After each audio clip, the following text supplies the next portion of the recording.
I mean, if I was a Muslim, if I was still a Muslim, I would be so angry and I would have totally given up on this conversion business, especially when a Westerner converts to Islam. And, this hype is built up and people are like, yay, this white dude or, like some Western dude he's accepted Islam and everything's so beautiful. Wallahi, Islam is the one true religion because look, the most successful man of today or whatever his persona is, even he is saying Allahu Akbar. I think if I was a Muslim, I would be totally over it by now. Look at this Andrew Tate, our latest Muslim convert, and this sensation. Which, by the way, I think he's playing this game perfectly well. I think he played this game perfectly well. He took the most gullible people on the planet, our dearly beloved Muslims, for a ride. He took them for a ride. Look at it. I'm sure you've all seen that clip where he's just sitting with some women and people just put up. People display the sound of Andrew Tate shouting "Haram, haram," and and he said this, so which means he actually understands what's haram and what isn't. But look at this. This is our dearly beloved Andrew Tate. He's just showing off his wonderful lifestyle and like what he's doing. The women is working out. And look at this, how alpha male, boom, boom, bang. And the Twitter comment underneath, look at this. What man doesn't want this life? Very halal life. I don't know how I get in trouble if the video keeps it going. But anyway, I mean, what do you think? I mean, isn't this that's recent? Yeah, that's recent. It just came out. He just posted it on 29th of November, 10 days ago. Well, what happened to Islam? Yeah, Islam is Islam when you want some Muslim followers. So underneath that, you see people saying haram, haram, haram. Muslims saying haram, haram, haram. But but it got me thinking that Andrew top G, he's a top G.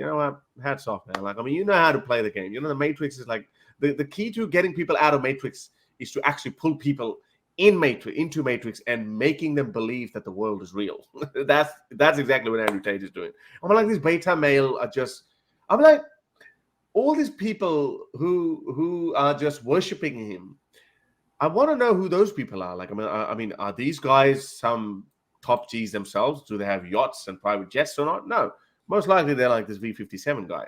Most likely they're like, oh, there you go. He is actually. No, okay. So anyway, are the Muslims going after him, or is there any like? Well, it's hard to say whether these comments are serious or not, but there are a lot of comments where people are saying haram, haram. So some people are glorifying him as always. I actually, you know what? I genuinely think Andrew Tate's played this game really well. So you know what he's going to end up doing? He's going to take away a lot of Muslims.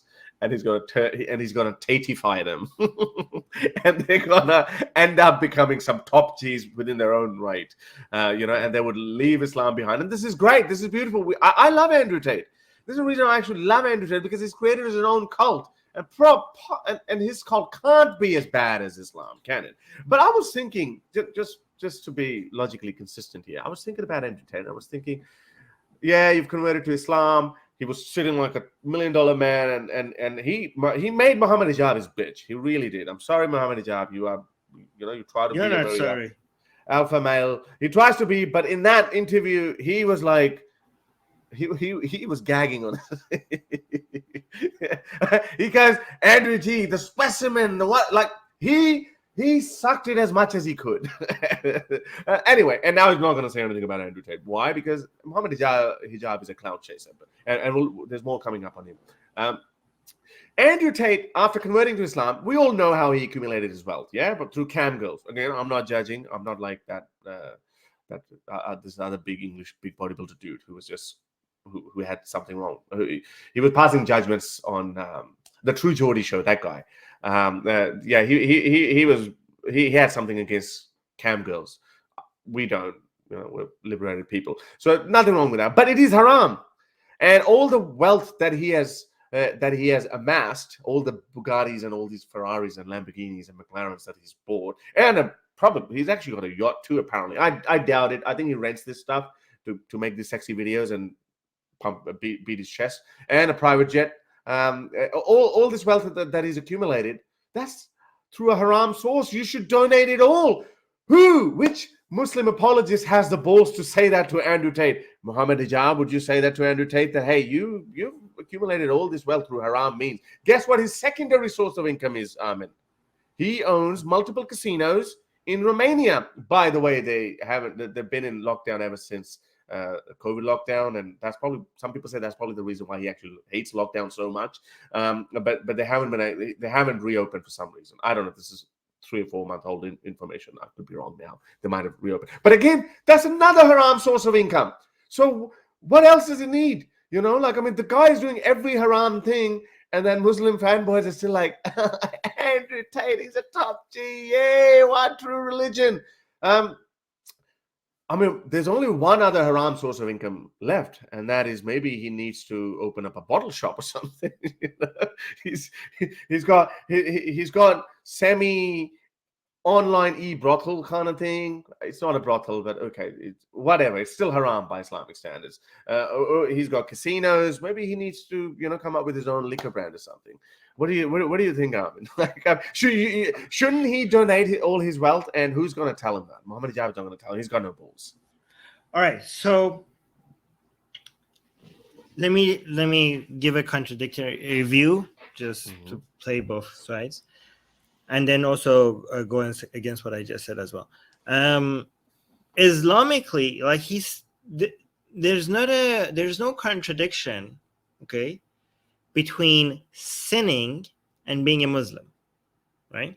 Technically, every Muslim except Muhammad, and if you're a Shia, the 12 Fatima and the 12 Imams, other than these few individuals, every Muslim sins, right? They're not ma'asum, so they're not sinless. Ma'asum means sinless, right? So Andrew Tate sinning, these are sins, does not make him a non-Muslim. He could still be a Muslim, but it's a Muslim who is sinning, just like all other Muslims who are sinning, which it wouldn't take your Muslim card away, right? However, this is where it gets tricky, okay? According to the Quran, you could lose your Muslim card if you deny that these are sins, right? So you can't. So if somebody is not living an Islamic life, and you say that they are not a Muslim because they're not living an Islamic life, as you are takfiring them, which is a very controversial thing to do in Islam. You're not allowed to do that, especially if you're not a scholar, because scholars, when they takfir somebody, announce somebody that is not a Muslim, they have very strict criteria for why they takfir somebody. Which means they announce somebody to be a non-Muslim, right? If you announce somebody is a non-Muslim, if you declare somebody to be a non-Muslim, just because they're sinning, you are what the Khawarij did.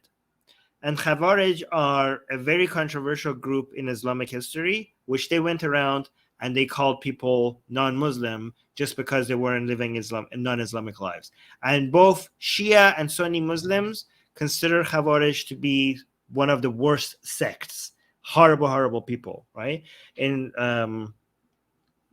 even advocate violently oppressing them and fighting with them, right? So this is not, you're not allowed to go and tell, like, Muslims are not allowed to go and say Muhammad Tate is not a Muslim just because he's sinning. However, the tricky part is, according to the Quran, as I was saying, if you say this is not a sin, then Islamic scholars can takfir you and can say that you're not a Muslim, right? So here's 2 examples, right? Let's say you're a Muslim and you are selling alcohol in your store, and another Muslim came and done Amr bil Ma'ruf and Nahy anil Munkar to you, tried to come and guide you back to the right way. I'm like, dear brother, why are you selling alcohol? Alcohol is a sin. You shouldn't be selling it. You're a Muslim. Why are you selling alcohol to your customers? If the response is, I know it's a sin, but times are tough. I need this to make money. If you say that, you're still sinning as a Muslim, but you didn't deny that this is a sin. So you're still a Muslim. Okay. However, if as a Muslim you respond, no, who said this is a sin? This is not a sin. Alcohol, selling alcohol is not a sin. Drinking alcohol is not a sin. Then if you, basically what you're doing, then you're denying God's commands. You're saying the God's commands, the commands that there are, you're denying that they are there. You're denying that they are real, right? According to the Quran and according to the interpretation of scholars of Islam, if you do that, you're doing kufr, and you have stepped outside of the bounds of Islam. You are now a non-Muslim. If you declare God's laws to be not his laws, that is the red line. So we have to see. So just because Andrew Tate is listening right now, that doesn't mean he's not a Muslim. But if you ask him at some point, like, why are you sitting? Hey, Andrew Tate, I thought you're a Muslim. Why are you doing these things? If he comes out and says that is not actually in contradiction to an Islamic way of life, now you have opened the doors to takfir him and say that he's not a Muslim. But some Muslims would argue, even if he does that, as an average Muslim, you can't do that. An Islamic scholar has to do that. So those are the standards. Yeah, that's fair enough. And I'm sure him knowing when someone converts to Islam, I remember even in that conversation with Muhammad Hijab told him that, hey, all your past sins have been wiped clean. Fresh start now from the moment you said the Shahada. So now, and I'm sure they would have been... they would have told him what's sin, what's not. You can't do this, webcam girls, you got to immediately shut down that business. Casinos, sell them now and donate the money, or maybe not, keep the money, whatever. Who knows? Okay, we'll give you that leeway. So he would know about this because he loves to say haram. So that just tells you, I'm just saying that tells you that he's not interested in Islam. This is just a PR move. This is just a move to get some Muslim followers. But I don't think Hijab is going to tell him that. What do you think? Do you guys think Hijab is going to tell him that? Leave the comments below. I mean, you don't know. Okay, we can't be sure exactly what someone's intentions are. I mean, you can guess, right?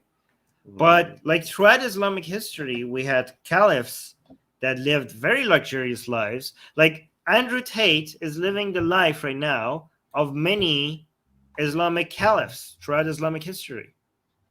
Like they drink wine, they had a lot of sex, they had a lot of women, right? So they were considered Muslim. Yeah, but those women were legally obtained as a war booty. Legally obtained as a war booty. So that's halal within Islam.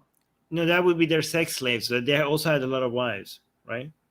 They also had like sex with women that were not there. Yeah, but they drink wine. Yeah, but that's haram though. Yeah, my point. I know it's haram, but they're still Muslim. Yeah, they still saw themselves as Muslim. Do you think? Maybe is it possible that Andrew Tate?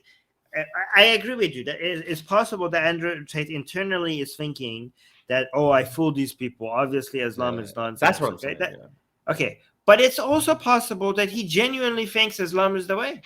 Yeah, I doubt it. Yeah, of course it's possible. It goes back to the same thing. Like if a very advanced alien comes and tells us, "Hey, my name is Allah, and I want you to follow whatever Muhammad told you." Yes, of course, it's possible that alien is just not a lion, but yes, he has his reasons to tell us the way. That's a different topic. No, but I'm saying it's the same thing. But yeah, I know, but because we cut these videos, people are not going to know what you're referring to. No, this is why I specifically explained the whole example. Anyway, so they'll get it. This is why I said the whole thing. So yeah, it's possible, but again, I'm gonna go by my reading of the situation. My reading is this guy is obviously has taken Muslims for a ride, and he knows, especially when you're learning Islam, he would know. There's a conversation of him talking about Muslim women wearing burqas and niqabs and hijabs, and he actually once made fun of that. But then again, he also admired that and praised that. This is how Islamic women are, blah blah blah. And then there's a spiel on how women should be modest, etc. So he knows this. So it's not like he doesn't know it. But then again, saying that, okay, I'll just keep on doing it for 10, 15 more years, and then I'll grow my beard and I'll become a good proper Muslim. I'm just saying that this just shows bad intent, bad faith. Anyway. My view, my guess, which I don't have any evidence for, so that's why it's only at the guess level. So, yeah. Okay. A hypothesis is that men like Andrew Tate have very simple and naive philosophies, right? And they are very good at justifying wrong conclusions to themselves and to their audience using phrases that sound very deep and intellectual to their audience and even to themselves, but they are very bad, like they're bad philosophy. And these are usually people who get their confidence in their rationality because of the audience that they have gathered around them, because of all the clapping and all the cheering.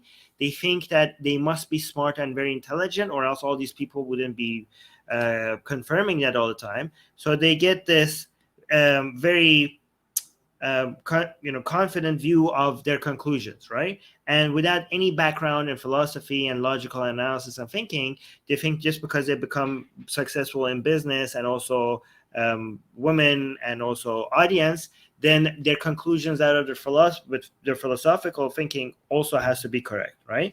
And when using their simple and naive philosophy, like somebody like Andrew Tate comes up with like, I have seen the devil, like I have seen evil, and in like such evil that with that evil, like this is his philosophy, okay? With such, and I'm giving you a short version of it. With that, the level of evil I have seen can only be explained by the devil, okay? So he thinks that's deep and very smart, okay? And if there is a devil, okay, there must be a God. So that's basically his proof, his very simple, idiotic proof. I think he said that. Right? I think he said that. Yes. Yeah, I'm just giving you a short version of it, right? And if there is a God, therefore, also the things that he values, because he's anti-liberal, right? He thinks liberalism is that devil, as associated with the devil. The forces that are standing against that, the traditions and customs that are standing against that, must be on the side of God. So he looks at religion and he says, like, religion was traditionally and historically always standing against these things that I think that are a danger to society, right? So that must be on the side of God. Well, which religion? Christianity seems to be the pathetic one, the weak one that is not actually standing against all these liberals, is actually giving in to them. That leaves Islam. So Islam is the religion that is on God's side. So that's why I should become a Muslim, right? And I don't think he's pretending that. I do think that he's actually justified it in his own mind in this way.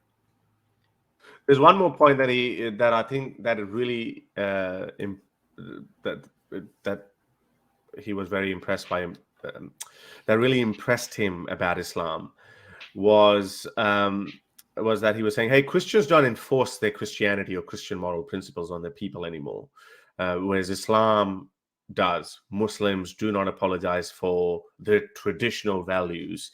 And he was like, this is great. And this was very attractive for him.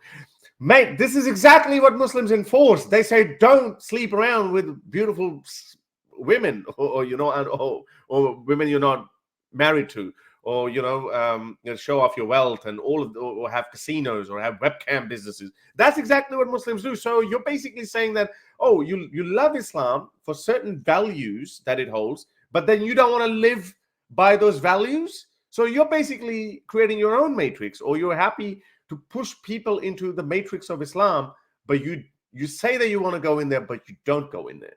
So this guy is obviously, so all of these things seem very contradictory and a PR move. And I'm going with, a guy has taken Muslims for a ride, and sooner or later Muslims are going to realize that as well. But by that point, it would be too late. He would have pulled out hundreds of thousands of young Muslim men towards his ideology, which is a good thing. I'd rather have more mini top G's running around than more Abduls running around. To have your questions answered on the next live stream, become my patron today. You can do so with as little as $1 a month. Link in the description below.